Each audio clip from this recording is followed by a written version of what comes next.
Hadi hadin gatohu, tegi pefi, tegi hoki. Magan peku, magan peku, magan podihu, termeo a sociología jurídica o a... ¿Cuál fue la historia del pensamiento de la sociología jurídica?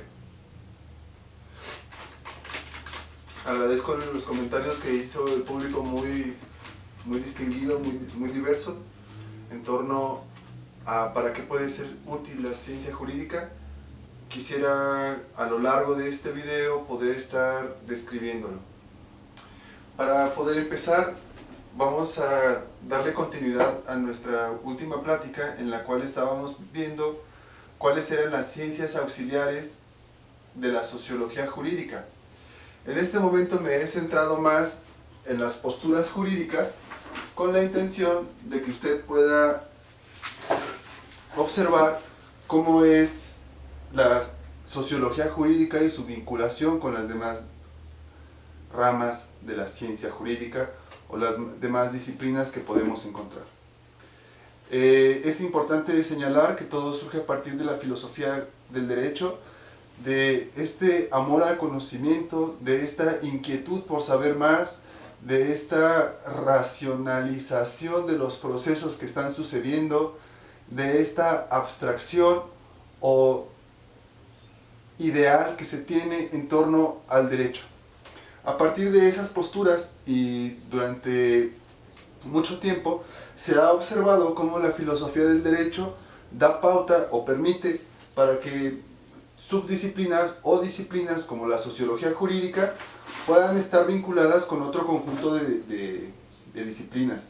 Para mí, de las más importantes que debo de resaltar es la historia del derecho. La historia del derecho es fundamental porque los grandes filósofos lo que hacen es que recurren generalmente a Grecia y a Roma para observar cuáles fueron sus instituciones, cómo eran sus procedimientos, cuáles eran sus autoridades o cómo era la forma en que ellos regulaban su vida en esa sociedad. También me parece muy importante, en algún momento se va a observar de manera detenida lo que refiere al análisis económico del derecho. El análisis económico del derecho es de las pocas posturas metodológicas que tiene el derecho que realmente se ha esforzado por llegar a esos parámetros. Sin embargo, existe una trampa, como lo mencionaba el compañero en la última pregunta, respecto de la utilidad. El análisis económico del derecho ha avanzado enormemente porque llega a ser útil, porque llega a ser técnico, porque llega a ser certero. Esta es una de las disciplinas que se relaciona evidentemente con la sociología jurídica, en virtud de que en algún momento, cuando se divide el mundo entre socialistas y capitalistas, tiene que ver con una forma de interpretar la economía. Además del análisis económico están los sistemas jurídicos contemporáneos. Esta es otra de esas materias demasiado teóricas que no se llega a entender en su totalidad durante la formación o el periodo lectivo, en virtud de que implica bastante lectura y sobre todo visibilizar o conocer otro modelo normativo. Los sistemas jurídicos contemporáneos es una materia fundamental, la observamos bastante. En realidad los conflictos internacionales tienen que ver con esto, pero también existen conflictos locales que se relacionan a los sistemas jurídicos contemporáneos. Una de las materias más fundamentales con las que nos vamos a tener que enfrentar y su relación con la sociología jurídica es con la teoría general del Estado y la teoría general del derecho. Estas dos teorías, porque pues la ciencia genera teorías, genera teoremas, genera modelos hipotéticos de explicación del mundo, se fueron consolidando sobre todo en el periodo de la Ilustración y Renacimiento y fuertísimo durante el siglo XIX. Lo vamos a observar en adelante. De la misma manera, la sociología jurídica nos permite llevarnos a campos más particulares como puede ser la antropología jurídica, en donde el estudio de las diversas instituciones legales o no, o positivas o no, que existen dentro de las sociedades, nos permiten identificar como este crisol de oportunidades que se desarrollan. El derecho comparado es una de las situaciones más elementales. Observen cómo El derecho comparado, junto con la antropología jurídica, junto con la historia del derecho, junto con el análisis económico del derecho, junto con los sistemas contemporáneos y la teoría general del Estado o del derecho, pues nos permiten la posibilidad epistémica real de identificar situaciones de estudio. El derecho comparado es una subdisciplina jurídica antiquísima con muy buenos resultados y que generalmente es utilizada por los grandes pensadores. Existe una situación lingüística. Pudiéramos llegar a entender o pudiéramos llegar a hacer una distinción entre lo que es lingüística y lo que es filología. No obstante, como vamos a ver en este video y el que sigue respecto de las investigaciones que se realizan como los primeros avances en sociología jurídica o en antropología jurídica, la lingüística tiene un papel fundamental, la manera en cómo lo vamos nombrando. De hecho, dentro de nuestro propio sistema normativo, dentro de nuestro propio modelo occidental, la lingüística forma una parte fundamental en el momento en el que estamos utilizando etimologías grecolatinas o el uso correcto del lenguaje a la hora de escribir. Por supuesto, las etnografías, benditas sean las etnografías, porque las etnografías lo que nos permite es llevar al lector a identificar que existen otros sistemas diferenciados en algún momento. A mí me gustaría observar que esta sociología del derecho, que pudiera parecer abstraída hasta este momento aquí, en realidad se encuentra en constantes hilos y en constante conexión con todas las demás disciplinas, en virtud de que atañe a sociedades. En el dibujo anterior aquí habíamos puesto a una sociedad. Lo vamos a volver a hacer para que quede claro. Estas sociedades van a ir construyendo su modelo normativo conforme a sus propios preceptos culturales. Y de hecho, este es uno de los postulados que vamos a ver a continuación. Espero que con el dibujo podamos ejemplificar que una sociedad, cual sea, en el lugar en donde se encuentra relacionada esta sociedad y sus normas a todas estas disciplinas, y que en cada una va a haber ciertos puntos de conexión, como si fuesen nudos que unen ideas. Aquí se une una idea, y esta idea está compuesta por la teoría general del derecho, pero también por los sistemas jurídicos, pero también por la sociedad. Es una gran red, como si fuese una telaraña. Y esto nos permite identificar que existen ideas centrales, ideas periféricas, o ideas nudos, ideas puentes que nos permiten ir interconectando. Si nosotros nos quedáramos en una idea netamente purista del derecho, como la teoría general del derecho, pues la verdad es que nos tuviéramos que olvidar de todo este crisol para enfocarnos solamente en lo que pueda decir una ley o una costumbre, válgase también la situación. Entonces, a mí me gustaría que pudiéramos ir reconstruyendo una historia del pensamiento sociojurídico a lo largo de la historia de la humanidad. Nosotros pudiéramos identificar que dentro de la historia de Occidente existen ciertas etapas que son claras y que de hecho van fundando o van cimentando los procesos de pensamiento del hombre, su entorno, su sociedad, y la relación que tenga el hombre con la sociedad, el hombre con la naturaleza, el hombre con el entorno. De manera muy sistemática, el pensamiento jurídico contemporáneo occidental mexicano encuentra sus principales fundamentos en los griegos, y como si fuese necesario, los griegos sirven de cimiento. Posteriormente siguen los romanos, posteriormente siguen los cristianos y posteriormente siguen los enciclopedistas. Existen algunas situaciones de carácter técnico y según la historia del derecho que se quiera contar, en la cual podrá haber uno u otro traslapado o habrá un grupo que no se haya considerado, pero tiene una situación pedagógica y es conforme a la planeación que se hizo. Para mí me gustaría bastante resaltar que durante todo este proceso de formación del pensamiento nosotros vamos a ir identificando la aparición de ciertos personajes, ciertos autores o ciertos pensamientos que nos van a ayudar a darle sentido a lo que sigue. Es por eso que las personas como que siempre quieren recurrir a Grecia, a Roma, porque es el origen de las instituciones, evidentemente grecorromanas, positivo estatales, pero no de todas las instituciones. Son los grandes libros de historia de Grecia, son los grandes libros de este periodo en donde se empiezan a describir estos hechos. Dentro de los griegos nosotros podemos identificar principalmente a los filósofos. O sea, el mapa anterior tendría que partir de Grecia porque surgía de la filosofía del derecho. Entonces, dentro de los filósofos también encontramos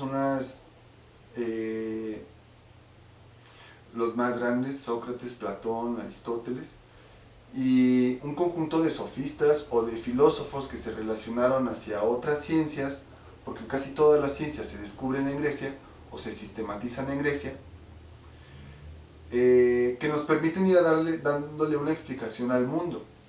No obstante, tanto griegos, al momento de pasar con los romanos, empiezan a suceder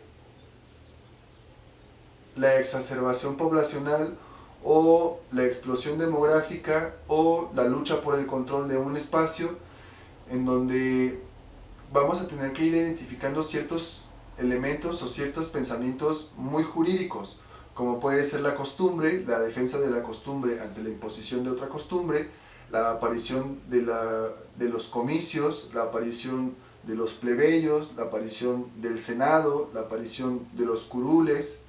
Y es que con Roma ya se identifica claramente que algunos de estos son autoridad, que algunos de estos son magistrados, que algunos de estos son jurisprudentes, que existen las constitutas, que existe una ley, que existe un castigo, que existe una pena, que existe un imperio. Se observa. En cada uno de estos se van a ir juntando ciertos conceptos fundamentales o ciertos conceptos semánticos que le permitirán al otro realizar su acción justificándola. De esta manera podemos seguir buscando dentro de cada uno de los pensamientos alguno en específico. El tema del cristianismo se va a dejar para retomarlo en algún momento porque el cristianismo expande todo este pensamiento romano. Y el pensamiento cristiano, de hecho, es el punto en donde generamos la ruptura para acercarnos a este nuevo conocimiento que le denominamos ciencia. Dentro de los enciclopedistas, a mí me gustaría, o sea, yo sé que en términos históricos no es así, pero me gustaría integrar tanto a los de la Ilustración como a los del Renacimiento, el siglo de las luces, y sin cometer un error por hacer la salvedad de este momento, posteriormente los enciclopedistas permiten de carácter epistémico fundar las bases de la revolución industrial y fundar las bases de la revolución en las ciencias sociales durante el siglo XIX. Dentro de los enciclopedistas, dentro de los ilustrados, dentro de los renacentistas, existen un puñado de grupos, un puñado de individuos, un puñado de intelectuales que nos fundan o que nos dan pauta para la continuidad de este pensamiento. Vamos a observar cómo Galileo y cómo Copérnico, cómo Montesquieu, cómo Rousseau, cómo Hobbes, cómo Diderot, cómo La Salle y cómo Maquiavelo empiezan primero a cuestionar el dogma imperante y en un momento posterior a evidenciar, a buscar las pruebas, a generar la sistematización de lo que su pensamiento los empezó a llevar. Me gustaría resaltar, en dado caso, que cada periodo que hemos estado mencionando va a tener o tuvo en su momento histórico una situación clara de distinción entre lo que era la sociología o dentro de lo que era el conocimiento de las sociedades y lo que era el derecho o el derecho que se imponía a la cultura propia. Platón y Aristóteles en verdad que empiezan a hacer las distinciones por clases sociales, hacen una situación realista, una taxonomía de quién podía estar arriba, quién podía estar abajo, pero también en este momento aparecen algunos de estos personajes aberrantes que ante la racionalidad obligan a caer a sus detractores, como lo pueden ser Diógenes o como lo pueden ser los sofistas. Los sofistas han sido considerados en algún momento por algunos autores como muy cercano a lo que hacen los abogados el día de hoy. Entre los romanos, posteriormente, identificamos de que los romanos sí conocían perfectamente que existían sociedades diferenciadas, porque como era un pueblo guerrero, un pueblo conquistador, lo que hacía era que conquistaba estas sociedades. Pero a él le gustaba establecer una paz romana, o sea, decía, mira, si tú me das un impuesto, si tú me das un tributo, si tú me das unas mujeres, o si tú me das algo que a mí me sirva, yo te voy a dejar en paz. Identificaron rápidamente el jus civile, pero también el jus gentium. El jus gentium era aquel derecho de gentes que no necesitaba que ser de los ciudadanos, que no era de los que vivían en la ciudad, sino de los bárbaros o de las comunidades pequeñas que estaban a su alrededor. ¿Qué quiero decir entonces? Es durante la Ilustración y el Renacimiento que, en primer lugar, nos apartamos del pensamiento dogmático de la época, del pensamiento cristiano, del pensamiento mágico-religioso, o como se denomina, del oscurantismo cristiano. Y es que una de las grandes caídas fue el descubrimiento de América. Por eso mencionaba en esta tablita que este año de 1492, porque cuando en algún momento se decía, es que existe Dios Padre, Dios Hijo y Dios Espíritu Santo, así como existe África, Europa y Asia, pero cuando encontramos América, o sea, hubo un chivito saltado, o hubo por ahí una cosa que no se dijeron entre esa triada, y en el momento que aparece Oceanía, pues, o sea, esto ya se había vuelto un caos porque se cayó todo el dogma, se cayó toda la mentira. Evidentemente esto va a ir coincidiendo con los avances de Galileo y de Copérnico, por eso los mencionaba hace rato, en torno al pensamiento de que la Tierra el Sol giraba alrededor de la Tierra giraba, el Sol giraba alrededor de la Tierra y no la Tierra alrededor del Sol. Y es que con este tipo de descubrimientos, con este tipo de formación, vamos a ir descartando lo que no sea comprobable o lo que no sea verificable. Otro de los grandes avances fue el cambio de paradigma del conocimiento de Dios, su institución de Dios y el contacto que podamos tener con Dios por el estudio del hombre, que era tangible, por la naturaleza de la cual estaba rodeado el hombre, que era tangible, y por lo real, lo que se ve nada más. Una tercera situación tiene que ver tanto con el arte y con la técnica que hay en el estudio científico, porque es esta relación de la naturaleza, es esta comprensión y explicación lo que nos lleva a identificar nuevas formas.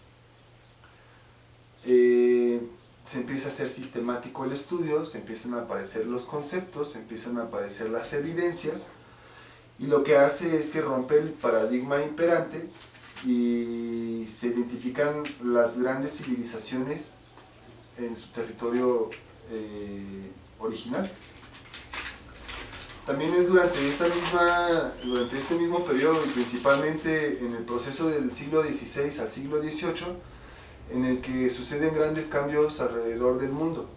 El propio Wallenstein ha señalado el año de 1492 como el inicio del sistema mundo por el contacto interglobal que hay entre Europa y América, y posteriormente cuando le dan la vuelta al mundo, que dicen es que claro, era redondo, no había límites, no era que nos íbamos a caer al mar sin fondo.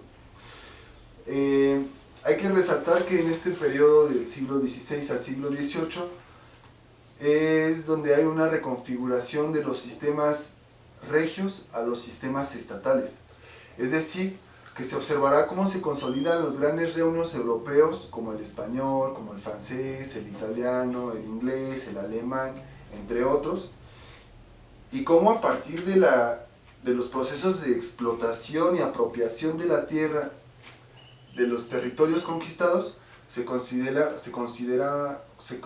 un modelo servicial en torno a aquellos que detentaban la justificación de la conquista. Este modelo se impone como una macroleada en todo el mundo, porque pues se lo empiezan a repartir entre 8 reinos, que empieza a responder y fundar con los procesos de conformación del Estado.